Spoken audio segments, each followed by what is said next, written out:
नमस्कार साथियों, बहुत बहुत स्वागत है आप सभी साथियों का एक बार फिर से। साथियों, जैसा कि आप सभी को पता है कि वर्ग 2 के रिजल्ट आने के बाद एक और तो उत्साह है, लेकिन दूसरी ओर आप सभी को कहीं ना कहीं जो है समस्या का सामना करना पड़ रहा है, क्योंकि आप अपने रिजल्ट को देख करके ये श्योर नहीं कर पा रहे हैं कि आप लोगों को ज्वाइनिंग मिलेगी या नहीं मिलेगी, क्योंकि रिजल्ट जिस टाइप का दिया गया है इसमें परसेंटाइल का उपयोग किया गया है और जो भी आपको यह दिखाया गया है इससे आपको समझ में ये नहीं आ रहा है कि हम अपने नियुक्ति की या ज्वाइनिंग की कितनी परसेंट उम्मीद रख सकते हैं और कितने परसेंट चांसेस हैं, या फिर हमें आगे निकाला जाएगा। तो देखिए, अभी फ़िलहाल के लिए जैसा आप एक रिजल्ट देख पा रहे होंगे, ये रिजल्ट जो है इसमें आप देख पा रहे होंगे कि यहाँ पर जो है सब्जेक्ट दिया गया है, मैथ सब्जेक्ट से ये टीचर हैं और इनका जो रैंक आया है, मार्क्स आए हैं वो आए हैं 63 और परसेंटाइल निकाला गया तो 97 निकला है। रैंक आई है कॉन्सोडेट 1123 और इनका मेरिट में EWS फीमेल से है, चूँकि ये फीमेल हैं EWS से हैं और इनको मिला है रैंक कितना, इनको 24 रैंक मिली है, बेटिंग मेरिट की रैंक है। तो यहाँ पर सबसे पहली चीज़ तो अच्छा, ये नॉन गेस्ट भी हैं, ये भी आप ध्यान रखिएगा। तो इस तरह से यहाँ पर जो रिजल्ट आया है, इनके जो मार्क्स हैं, पहली चीज़ तो EWS से हैं, दूसरी चीज़ ये फीमेल हैं और जो मार्क्स आए हैं 63 हैं, उस हिसाब से इनको जो रैंक दी गई है वो है 1123।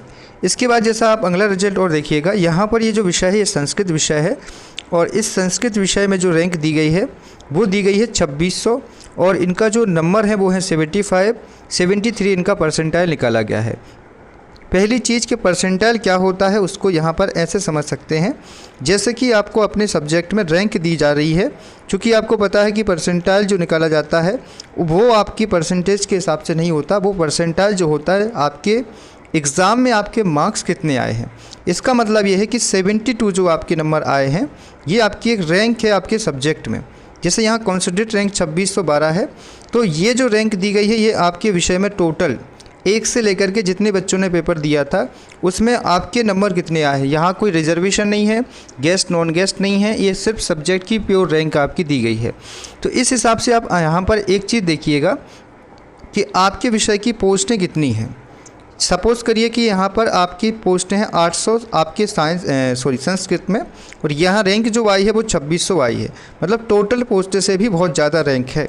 तो आपको एक अंदाज़ा लगाना होगा कि जैसे जो टोटल पोस्ट आती हैं उस पोस्ट के आसपास में अगर आपकी रैंक है, जैसे एग्ज़ाम्पल के रूप में मैं आपसे कहूँ कि आपकी रैंक है 2200 और आपके विषय में इंग्लिश में पोस्ट कितनी है, इंग्लिश में पोस्ट आपकी 2000 है, तो ये कह सकते हैं कि हाँ मेरा नाम आ सकता है अभी फ़िलहाल। लेकिन आपको क्या दिखेगा, यहाँ पर आप देखोगे तो यहाँ पर आपको दिखेगा मेरिट वेटिंग नॉट अलाउटेड।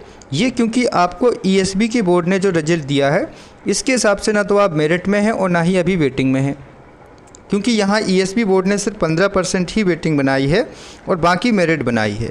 तो इस आधार पर बहुत सारे बच्चे यहाँ पर मेरिट और वेटिंग में नहीं आए हैं। लेकिन जब काउंसलिंग कराई जाती है, और काउंसलिंग कौन होगा, आपका DPI काउंसलिंग कराएगा, तो DPI क्या करेगा कि एक और मेरिट बनाएगा जो कि अपनी अलग मेरिट होगी, जो काउंसलिंग के लिए मेरिट बनानी होगी, और अपनी एक अलग से और वेटिंग बनाएगा। तो यहाँ क्या होगा, यहाँ जो वेटिंग बनाई जाएगी उसमें 25% कैंडिडेट को लिया जाएगा, जो भी मेरिट होगी उसके 25% कैंडिडेट वेटिंग में लिए जाएंगे। तो यहाँ पर हो सकता है कि कई सारे नए अभ्यर्थियों के नाम जोड़े जाएं, लेकिन एक ज़रूरी बात ये रहेगी यहाँ पर कि जो 25% कैंडिडेट होंगे वो कैंडिडेट होंगे जिनके अच्छे नंबर आए हैं। मतलब अगर आपका नाम यहाँ वेटिंग में नहीं है तो संभवतः अगर आपका नाम जो है DPI की मेरिट में तो नहीं आ पाएगा, क्योंकि यहाँ जो मेरिट में है वही मेरिट में रहेंगे DPI की, लेकिन वेटिंग में नाम आपका आ सकता है। दूसरी बात, यहाँ पर एक बात और मैं आपको बता दूँ साथियों कि देखिए यहाँ होता ये है कि जो मेरिट बनाई जाती है वो बनाई जाती है टोटल पोस्ट के टोटल रिजर्वेशन के आधार पर, और जब ये पहली काउंसलिंग होती है DPI के द्वारा, इसमें क्या होता है मैं बता देता हूँ। यहाँ पर जैसे एग्जांपल के रूप में एक रिजल्ट और मैं आपको दर्शाता हूँ। देखिए ये रिजल्ट है, काफ़ी देखिएगा इसमें तो बहुत ज़्यादा रैंक दिखाई गई है, 5330 दिखाई गई है।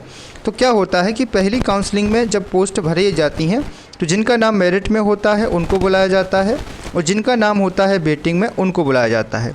लेकिन यहाँ होता ये है कि बहुत सारे कैंडिडेट ऐसे होते हैं, लगभग 15% कह सकते हैं, जो जब डॉक्यूमेंट्स वेरिफिकेशन होता है उसमें उनके पास सभी डॉक्यूमेंट्स नहीं होना, या आयु कंप्लीट ना होना, ग्रेजुएशन कंप्लीट ना होना, डीएड वीएड कंप्लीट ना होना, इस वजह से 15% अभ्यर्थी ये बाहर हो जाते हैं। तो कुल मिलाकर अगर मैं आपसे कहूँ कि पहली काउंसलिंग में जो होगी उसमें हो सकता है कई साथियों को मौका ना दिया जाए, लेकिन दूसरी काउंसलिंग अगर पोस्ट बच्चे बाहर होते हैं तो मैंने जैसा कि आपसे कहा है कि अगर आपकी रैंक जो कंसिडर्ड रैंक है आपको दिखाई दे रही है, ये रैंक अगर आपकी टोटल पोस्ट के 100 प्लस है, 100 प्लस है, या यूं कहें कि इससे ज़्यादा 200 तक प्लस है, क्योंकि अगर आप पदवृद्धि का प्रयास करेंगे और काउंसलिंग का दूसरा चरण होगा तो आपको मौका मिलेगा। लेकिन शर्त यही है कि पदवृद्धि होकर के दूसरी काउंसलिंग होनी चाहिए। अब यहाँ पर बहुत सारे अभ्यर्थी ये पूछेंगे कि ये कैसे आप इस चीज़ को श्योर कर सकते हैं, तो आप लोग स्वयं देख सकते हैं। जैसे ये हिंदी का दिखाया मैंने, यहाँ पर भी आप देख सकते हैं हिंदी विषय से हैं, और यहाँ जो नंबर है वो 88 है।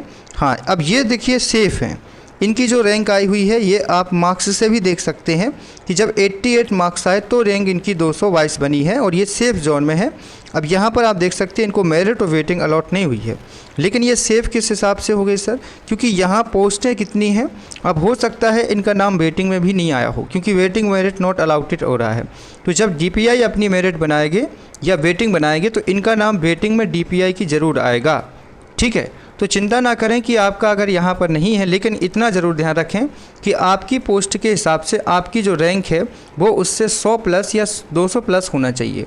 अब जैसे ये जो रैंक आप देख रहे होंगे ये भी बिल्कुल सेफ़ रैंक होगी। ये जो रैंक आप देख रहे हैं ये हिंदी से है, और ये भी बिल्कुल सेफ़ रैंक आपको दिखाई दे रही होगी। तो इस तरह से आप जो हैं अभी वेट कीजिएगा, और वेट आपको कब तक करना होगा? DPI की पहली काउंसलिंग का। पहली काउंसलिंग के लिए पूरा DPI मैं आपको दिखा देता हूँ, इस तरह से प्रोसेस होगा। यहाँ पर ज़रा देख लीजिए, पूरे रिजल्ट का एक एनालिसिस ओवरव्यू दिया गया है कि रिजल्ट जो आता है वो किस हिसाब से आता है और किस तरह से ये आपको डिपेंड करता है। देखिए, सबसे पहला बिंदु आरक्षण का असर होता है। सबसे पहला 13% OBC होल्ड किए गए हैं। आरक्षण विवाद के चलते ये सीधे होल्ड किए गए हैं। साथ ही 50% आरक्षण महिलाओं को दिया गया है, 50% आरक्षण अतिथि शिक्षकों के लिए है, और अन्य आरक्षण जैसे भूतपूर्व सैनिक, दिव्यांग, इनसे मेरिट को प्रभावित किया गया है। जो मेरिट बनी है आप लोगों की टॉप 10 की, जो 10 मेरिट बनती है टॉप 10 के जो अभ्यर्थी हैं उनको इस आधार पर व्यवस्थित किया गया है। वैकल्पिक पदों को जोड़ना, कागज़ पर ज़्यादा पद दिखाए जाते हैं लेकिन वास्तविक में उपलब्ध उतने कम होते। देखिए, होता यह है कि आप लोगों को आरक्षण का होता है, वैकल्पिक पद का मतलब होता है कि यहाँ पर जो आप पद देखते हैं रोस्टर में, उस हिसाब से आपको वो क्लियर समझ में नहीं आता। इसके बाद देखिए असमान वितरण, किसी पद में बहुत ज़्यादा तो किसी में बहुत कम, जबकि आवेदन असमान से थे।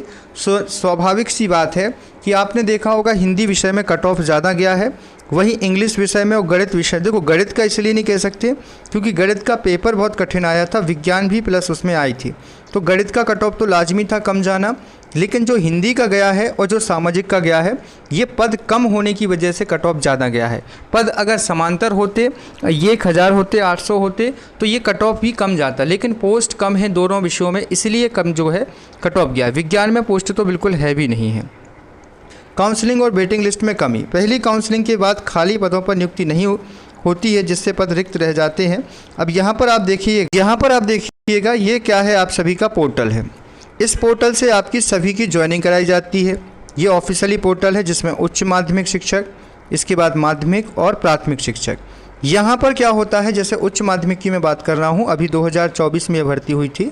यहाँ पर आप देखिएगा तो ये जो DPI है, DPI अपने नियम पुस्तिका और अपनी भर्ती के लिए विज्ञप्ति निकालेगा।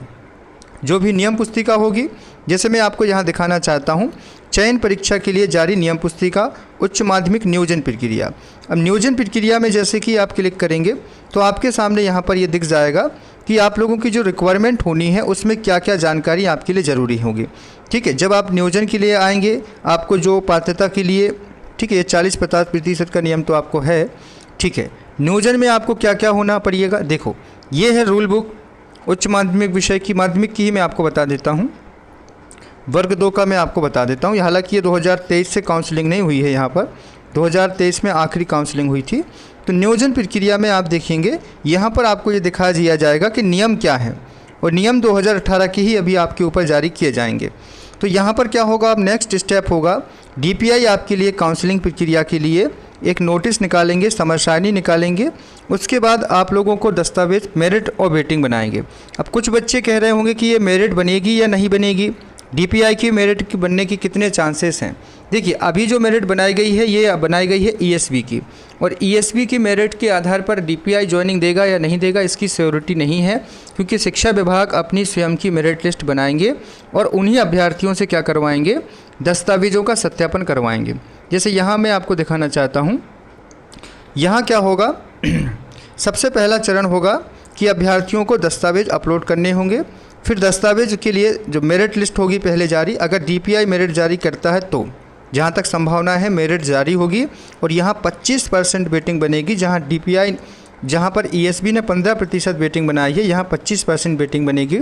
इसका मतलब है नए अभ्यर्थियों के नाम मेरिट में जोड़े जाएंगे, वेटिंग में, मेरिट में नहीं वेटिंग में। फिर इनके लिए डॉक्यूमेंट्स अपलोड करना होगा। फिर यहाँ पर सत्यापन होगा, जिले स्तर पर सत्यापन होने के बाद शाला विकल्प चयन होगा, चॉइस फिलिंग होगी, और आखिरी में आपकी एक अंतिम चयन सूची या अंतिम मेरिट लिस्ट जारी की जाएगी। तो हाल फिलहाल आपको अभी क्या करना है, DPI के लिए नियम पुस्तिका जब तक नहीं आ रही है तब तक वेट करना है। जो कि मैंने आपको बताया है कि अगर आपकी कंसोलिडेट रैंक आपके विषय से 100 और 200 ज़्यादा हैं, 100 और प्लस ज़्यादा से ज़्यादा 200 है, जैसे किसी की पोस्ट है आपकी 400 और आपकी रैंक दिख रही है 500 कंसोलिडेट रैंक, तो 500 वाले अभ्यर्थी और 600 वाले ये थोड़ा सा पैसेंस रख सकते हैं। बाकी अभ्यर्थियों को वर्ग 2 में सभी विषयों में पदवृद्धि के लिए प्रयास करना होगा। एक आखिरी विकल्प आपके लिए यही बचता है, क्योंकि देखिए अगर 50% अतिथि शिक्षकों के लिए पद चले जाएंगे तो 80% अभ्यर्थी फ्री बैठ जाएंगे, क्योंकि अतिथि शिक्षक सिर्फ 20% ही हैं मध्य प्रदेश में, बाकी 80% नॉन गेस्ट हैं। तो ये जो है इससे पद बहुत कम हो जाएंगे। तो पदवृद्धि एकमात्र विकल्प आपके फ़िलहाल में है। तो पदवृद्धि के लिए सभी विषय के अभ्यर्थी एकजुट हो जाइए। विज्ञान विषय के भी इसमें अपनी सहभागिता निभा सकते हैं। तो सभी को पदवृद्धि के लिए अब अगला प्रयास करना चाहिए कि कम से कम सामाजिक में, हिंदी में और विज्ञान में, सामाजिक में, हिंदी में और आपके जो है साइंस में, ये 2-3 विषय ऐसे हैं जिनके लिए तो अमूलपूर्ण ज़रूरत है पदवृद्धि होने की। ठीक है, इसके लिए आप प्रयास कीजिए। अगले वीडियो में मैं आपको बताऊंगा कौन कौन से डॉक्यूमेंट्सों की ज़रूरत पड़ेगी सत्यापन करने के लिए, और हो सकेगा तो मैं कट ऑफ आपको नेक्स्ट वीडियो में डिस्कस करके और अच्छे से डिटेल में आपको बताऊंगा। फिलहाल इस वीडियो में इतना ही। अगर कोई डाउट है या आपके नंबर कितने आए हैं, रैंक कितनी आई है, ये आप कमेंट में ज़रूर बताइए। बहुत बहुत धन्यवाद। जय हिंद, वंदे मातरम।